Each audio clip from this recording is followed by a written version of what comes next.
இன்றே டவுன்லோட் செய்து உங்கள் ஃபேவரட் ஷோக்களை என்ஜாய் பண்ணுங்க. அப்பா சாமுண்டீஸ்வரி, சாமுண்டீஸ்வரி, எதுக்கு வாசல்ல நின்னு சத்தம் போட்டுக்கிட்டு இருக்கிற? எதுவா இருந்தாலும் உள்ள வந்து பேசுவா. ஏய், நான் ஒன்னும் உன் கூட சொந்தம் கொண்டாட வரல. உன் குடும்பத்துக்கும் என் குடும்பத்துக்கும் ஆகாதுன்னு உனக்கு தெரியும்ல.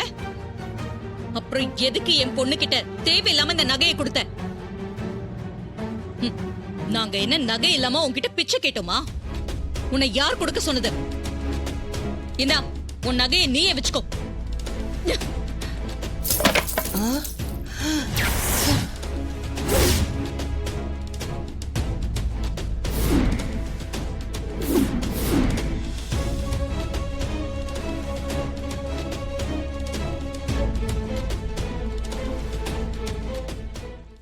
சாமுண்டீஸ்வரி, ஏன் இப்படி எல்லாம் பண்ற?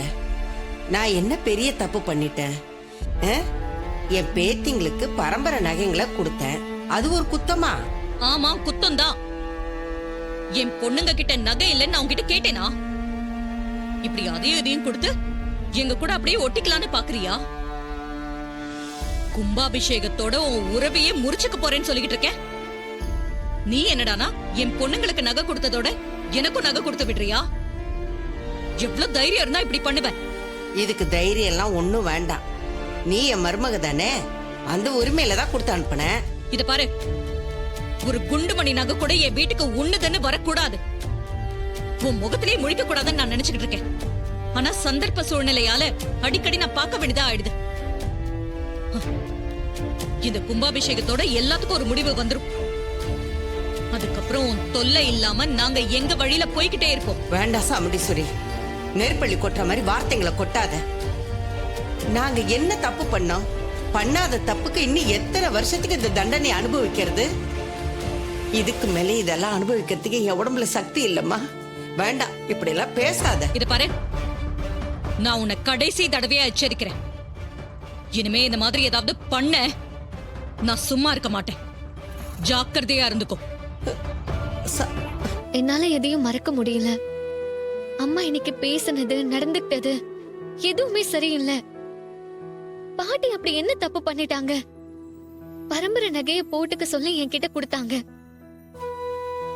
அது அவங்களுக்கு பிடிக்கலன்னா ஒதுங்கி போயிடணும்,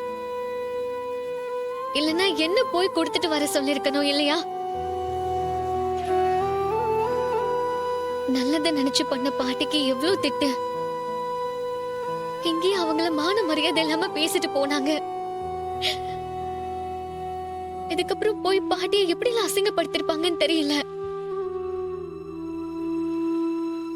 பாவம் பாட்டி இப்ப உடம்புக்கு முடியாம இருக்காங்க. இவங்க பேசின பேச்செல்லாம் பாட்டி எப்படி தாங்கி இருப்பாங்களோனே தெரியல.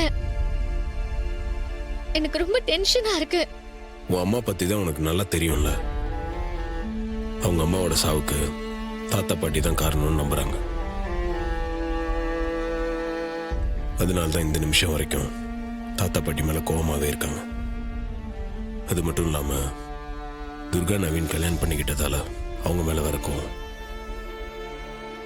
இந்த மாதிரி மனநிலைமையில நிதானம் தவறி சில தவறுகள் செய்யறாங்க தான். அதை காலப்போக்குல தான் சரி பண்ண முடியும். நீ சொல்றதெல்லாம் சரிதான். ஆனா பாட்டி அந்த நகையெல்லாம் எவ்வளவு ஆசையோட கொடுத்தாங்கன்னு தெரியுமா? அம்மாவுக்காக அந்த நெக்லஸ எப்பவும் வாங்கி வச்சுதான் சொன்னாங்க. நான் தான் பாட்டியை கம்பல் பண்ணி அம்மாவை கும்பாபிஷேகத்துக்கு அந்த நகையை போட வைக்கிறேன்னு சொல்லி அந்த நெக்லஸ வாங்கிட்டு வந்தேன். அப்போ பாட்டி எவ்வளவு சந்தோஷப்பட்டாங்கன்னு தெரியுமா? இப்போ நகையை தூக்கிட்டு போய் அவங்க முன்னாடி விட்டெறிஞ்சா அவங்க மனசு சுக்குநூறா உடைஞ்சு போயிருக்கும். புரியுது. அத்தை நல்லவங்க தான் ரேவதி.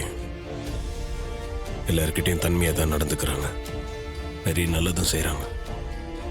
ஆனா பாட்டி விஷயத்துல அவங்க இன்னும் கோவமா தான் இருக்காங்க. நீ சொல்றது கரெக்ட் தான். பாட்டி தாத்தா மேல தப்பு இல்லைன்னு அவங்க யார் சொன்னாலும் ஏத்துக்க மாட்டாங்க. நடந்த உண்மையெல்லாம் தெரிஞ்சு அவங்க தாத்தா பாட்டி ஏத்துக்கிட்டாலே போதும்.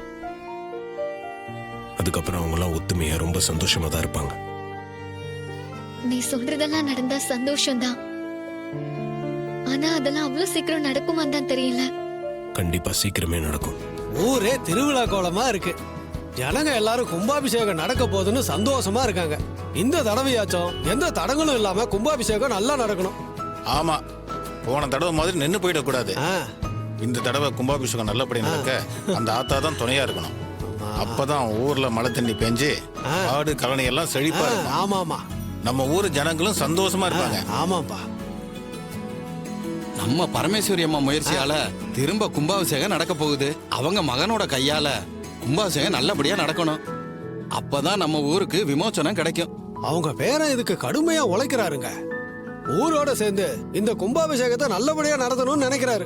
சின்ன வயசுலயே ரொம்ப பக்குவமா நடந்துக்கிறாரு.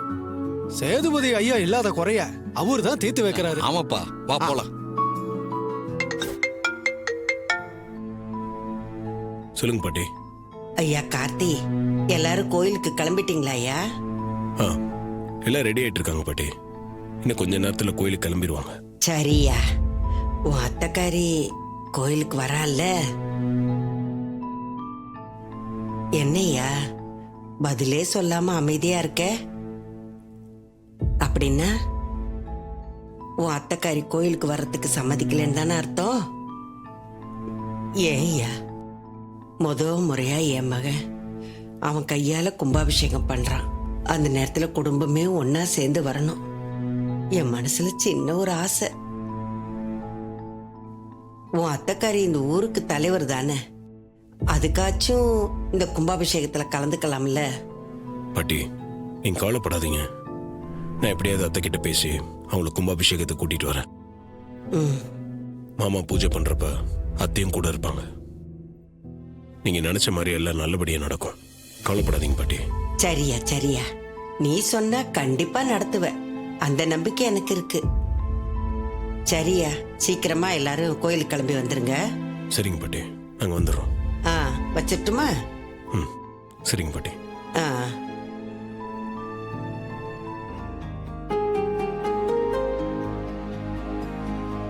என்ன? இந்த புடவை எனக்கு எப்படி இருக்கு?